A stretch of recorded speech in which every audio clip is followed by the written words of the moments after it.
مشورے یہ ہوئے ہیں آپس میں، بھیجتے ہیں مجھے بنارس میں، یاد اپنی تجھے دلاتے جائیں، پان کل کے لیے لگاتے جائیں۔ ظاہر ہے کہ ان شعروں کو سن کر آپ کے ذہن میں مثنوی زہر عشق کی یاد تازہ ہوئی ہوگی۔ اب تو خیر مثنوی کہنے کا رواج اٹھ گیا، مگر اردو کے پرانے ادب میں غزل ہی سب کچھ نہ تھی۔ ادب کے اس گلشن میں مثنوی نے بھی رنگ رنگ کے پھول کھلائے تھے۔ ایک صدی پرانی کتابوں کی باتیں کرتے ہوئے آج ہم آپ کے لیے کچھ ایسی ہی کتابیں لائے ہیں جن میں ہم نے مثنوی کی صنف کو پروان چڑھتے دیکھا ہے۔ اب تک تو ہم نے بس ایسے ہی دو چار نام سنے تھے، جیسے گلزار نسیم، گل بقاولی یا زہر عشق، لیکن حقیقت یہ ہے کہ ہمارے شاعروں نے بہت سی مثنویاں لکھیں جن میں سے زیادہ تر یہاں لندن کے کتب خانوں میں محفوظ ہیں۔ ہم آپ کو انہی مثنویوں سے متعارف کرائیں گے۔ کوئی 133 سال پرانی بات ہے جب اودھ کے دارالسلطنت لکھنؤ میں نئے نئے چھاپے خانے لگے تھے۔ ہماری آج کی کتاب مثنوی حبیب انہی دنوں چھپی تھی۔ اس وقت امجد علی شاہ اودھ کے تاجدار تھے۔ انگریز اودھ کے پاس پہنچ گئے تھے، مگر اودھ انگریزوں کے پاس نہیں پہنچا تھا۔ انہی دنوں کوئی شاعر تھے جن کا تخلص حبیب تھا۔ انہوں نے یہ مثنوی حبیب لکھی اور حاجی ولی محمد کے چھاپے خانے نے اسے چھاپا۔ 32 صفحوں کی یہ کتاب اگرچہ 133 سال پرانی ہے، مگر نہایت صاف ستھری اور سلیقے سے چھپی ہے۔ اس دور کی مثنویوں کی طرح اس میں بھی عشق کی ایک داستان ہے، مگر دوسری داستانوں سے بالکل مختلف۔ عشق کو اس میں دوسرے ہی زاویے سے دیکھا گیا ہے۔ حبیب نے یہ مثنوی محمد عباس مبارز علی خاں کے کہنے پر لکھی۔ اس میں جو واقعہ بیان کیا گیا ہے، یہ واقعہ کوئی سید وصف علی صاحب تھے جو بیان کیا کرتے تھے۔ جیسا کہ میں نے کہا، یہ داستان دوسری داستانوں سے مختلف ہے۔ یہ ایک خوبرو نوجوان آغا نصیر کا قصہ ہے جو بنارس گئے اور ایک رات وہاں دریا پر عورتوں کو نہاتے دیکھا تو وہیں انہیں رادھا بھی نظر آئی۔ اب تو یہ رادھا کے مکان کے سامنے یوں کھڑے ہوئے جیسے درخت نے جڑیں پکڑ لی ہوں۔ بالآخر رادھا کا شوہر ان کے پاس آیا اور اس کے بعد عشق نے ایک بالکل ہی نرالی شکل اختیار کر لی۔ آئیے اس مثنوی سے کچھ منتخب حصے پڑھ کر آپ کو بھی سنائیں۔ اب کہتے ہیں ناقل روایات باقی رہی جبکہ ایک پہر رات، ایک رشک قمر آیا ہوا تھیں عورتیں اور اس کے ہمراہ، رو بدر کی طرح تھا درخشاں، ابرو تھی ہلال در تھے دنداں، وہ لال لب اس کے جاں فضا تھے، گویا دو لال بے بہا تھے، خود بینی تھی بینی سے نمودار، کان ایسے نہ گوش زد ہو زنہار، گردن لاریب صبح امید، بازو بے شبہ گویا خورشید، وہ ساق وہ پا وہ ناخن پا، سرتا قدم اس سے حسن برپا، جب ایسا پری نژاد آیا، آفت تازہ دلوں پہ لایا، ہر چند اس نے کیا کنارہ، تقدیر سے کچھ نہیں ہے چارہ، اٹھی بے اختیار آنکھیں اس سے ہوئیں بس دو چار آنکھیں، فتنہ برپا ہوا نظر سے، ایک تیر گزر گیا جگر سے، محو رخ یار ہو گیا یہ، 100 جان سے نثار ہو گیا یہ، وہاں تیر نگاہ ہوا روانہ، یا تو وہ دل بنا نشانہ، وہاں تیغ نگاہ تھی مائل زخم، دل اس کا رہا نہ قابل زخم، بو ایسی تھی کچھ اس چمن کی، تھی اس کو خبر نہ جان و تن کی، چندن جب اس نے وہاں لگایا، درد سر نے اسے ستایا، غسل اس نے کیا بس ایک دم میں، یہاں ڈوب گیا یہ بحر غم میں، راہی سوئے خانہ وہ ہوئی آہ، سائے کی طرح تھا یہ بھی ہمراہ، بس تھی وہ رواں قدم قدم پیش، پیچھے پیچھے تھا یہ بھی دل ریش، تاثیر یہ اس کے عشق کی تھی، مڑ مڑ کے وہ بھی دیکھتی تھی، جس سمت اس نے قدم اٹھائے، چشم نرگس نے گل بچھائے،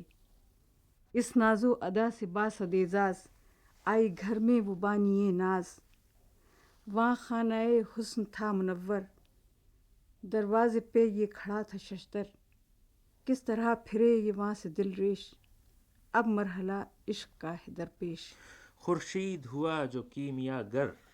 اڑنے لگے مثل اخگر اختر، عالم ہوا نور سے منور، سکہ تھا شاہ شاہ خاور، یہ صبح سے تاب ایک پہر روز، کرتا رہا نالے جگر سوز، شاید کہ ادھر گزر کرے وہ، جاں باختہ پر نظر کرے وہ، جوں شمع دماغ سوختہ تھا، اس در پہ نظر یہ دوختہ تھا۔ ناگاہ ہوا گزار اس کا، دیکھا احوال زار اس کا، استادہ ہے در پہ ایک دل ریش، محزون و حزین و سرنگوں پیش، بحر حیرت میں یہ ہوئی غرق، ڈوبی جوئے غم میں دست و پا فرق، کہنے لگی دل سے یہ کہانی، دشوار ہے اس کی زندگانی، کیا اس کو ملال ہوگا یا رب، کیا اس کا معال ہوگا یا رب، ایک آن ہوا قیام اس جا، نظروں سے ہوئے پیام اس جا، وہ تو ہوئی مثل برق پنہا، یہ رہ گیا شکل رات نانا، جب نصف نہار پر ہوا روز، خورشید فلک تھا عالم افروز، پھر اس کا گزر ہوا سرے بام، دیکھا استادہ ہے وہ ناکام، سے پہر کو جو پھر آئی اس جا، دیکھا وہی عشق کا تماشا، اتری پھر بام سے وسط درد، بھرتی ہوئی ہر گھڑی نفس سرد، رادھا مشہور تھی یہ ناکام، شوہر کا تھا اس کے لال جی نام، پاس اس کے گئی یہ مایہ ناز، کہنے لگی اے انیس دمساز، تو دیکھ یہ واردات کیا ہے، دروازے پہ ایک جواں کھڑا ہے، دریافت کر اس سے حال اس کا، معلوم تو ہو خیال اس کا۔ آیا پاس اس کے یہ با اکرام، پوچھا ہے شخص کیا تیرا نام، اس نے کہا آہ بھر کے ایک سرد، ہے اب میرا نام مورد درد، تھی باغ جہاں کی سیر آگے، کہتے تھے مجھے نصیر آگے، تھا آگے تو بس یہ نام میرا، پر اب ہے تباہ کام میرا، پوچھا سبب اس نے تب یہ رو کر، کہنے لگا اس سے بندہ پرور، کیا پوچھتے ہو میرا زبوں حال، دیکھا ایک میں نے مہر تمثال، آیا یہاں تک میں اس کے ہمراہ، اس گھر میں گیا وہ صاحب جاہ، بس منتظر اس کا یہاں کھڑا ہوں، اس در پہ میں راہ دیکھتا ہوں، شاید کہ نظر وہ آئے مجھ کو، چہرہ اپنا دکھائے مجھ کو،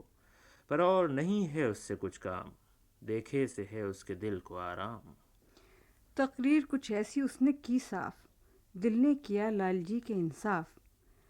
عاشق صادق ہوا یہ اس کا، ہوگی نہ خیانت اس سے حاشا، اس سے کہا ہے جو یہ مقرر، تو گھر میں چلیے بندہ پرور،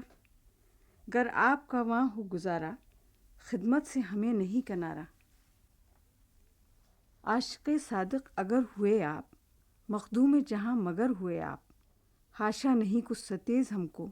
خدمت سے نہیں گریز ہم کو۔ یہ کہہ کے وہ ساتھ گھر میں لایا، پاکیزہ مکان میں بٹھایا، رادھا سے کہا سب اس کا احوال، یعنی کہ یہ ہے ستودہ افعال، اس گھر میں ہوا ورود اس کا، جز چرخ نہ تھا حسود اس کا،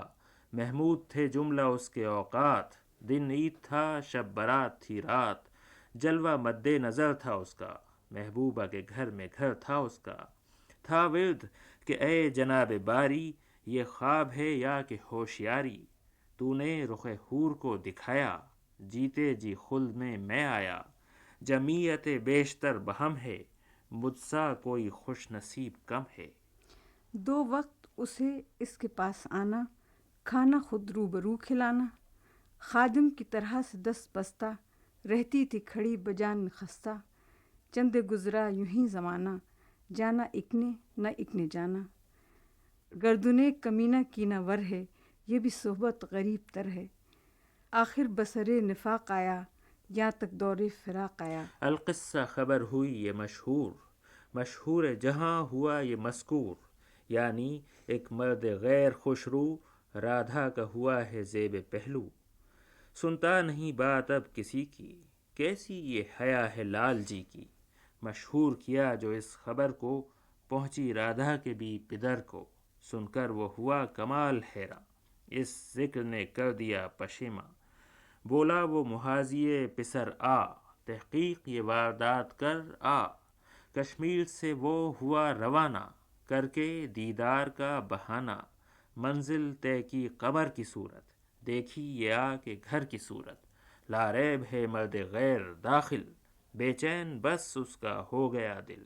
پوچھا یہ کون بے نوا ہے، سب نے کہا مرد باخدا ہے، اب اس سے تو بھی ہوا ملاقی، تاکہ کچھ رہے شک نہ تجھ کو باقی، پاس اس کے وہ آیا باسد اکراہ، دیکھا کہ ہے عارف نکو خواہ، صحبت سے ہوا یہ اس کی مسرور، پائے برعکس سارے مذکور، اتوار کچھ ایسے بھائے اس کے، آنکھوں سے قدم لگائے اس کے،